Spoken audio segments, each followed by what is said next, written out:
દેવભૂમિ દ્વારકા જિલ્લાના યાત્રાધામ હર્ષદ નજીક પોલીસની મોટી કાર્યવાહી. બાતમીના આધારે પોલીસે તપાસ કરીને સિકોતર માતાજી મંદિરના પાછળના ભાગે 2.27 કરોડની કિંમતનો 4 કિલોથી વધુનો અફઘાન ચરસનો જથ્થો જપ્ત કર્યો. સમગ્ર મામલે કલ્યાણપુર પોલીસે અજાણ્યા શખ્સો વિરુદ્ધ NDPS એક્ટ હેઠળ ગુનો નોંધીને આરોપીઓની શોધખોળ હાથ ધરી. દેવભૂમિ દ્વારકાના દરિયાકાંઠા વિસ્તારમાંથી સતત મળતા નશીલા પદાર્થોને લઈ સુરક્ષા એજન્સીઓ પણ વધુ સતર્ક બની છે. આ તરફ કચ્છના દરિયા વિસ્તારમાંથી બિનવારસી હાલતમાં ચરસના પેકેટ મળવાનો સિલસિલો યથાવત છે. બુધવારે મોડી સાંજે કુંડી બેટ નજીકથી બિનવારસી હાલતમાં 10થી વધુ ચરસના પેકેટ જપ્ત કરાયા. BSFની ટીમે પેટ્રોલિંગ કરી રહી હતી ત્યારે ચરસના પેકેટ મળતા સર્ચ ઓપરેશન વધુ સઘન બનાવાયું છે.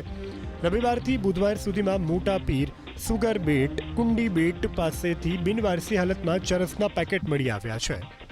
આ તરફ કચ્છના દરિયા વિસ્તારમાંથી બિનવારસી હાલતમાં ચરસના પેકેટ મળવાનો સિલસિલો યથાવત છે.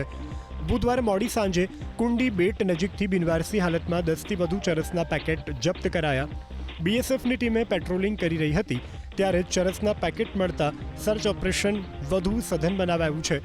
રવિવારથી બુધવાર સુધીમાં મોટા પીર, સુગર બેટ, કુંડી બેટ પાસેથી બિનવારસી હાલતમાં ચરસના પેકેટ મળી આવ્યા છે.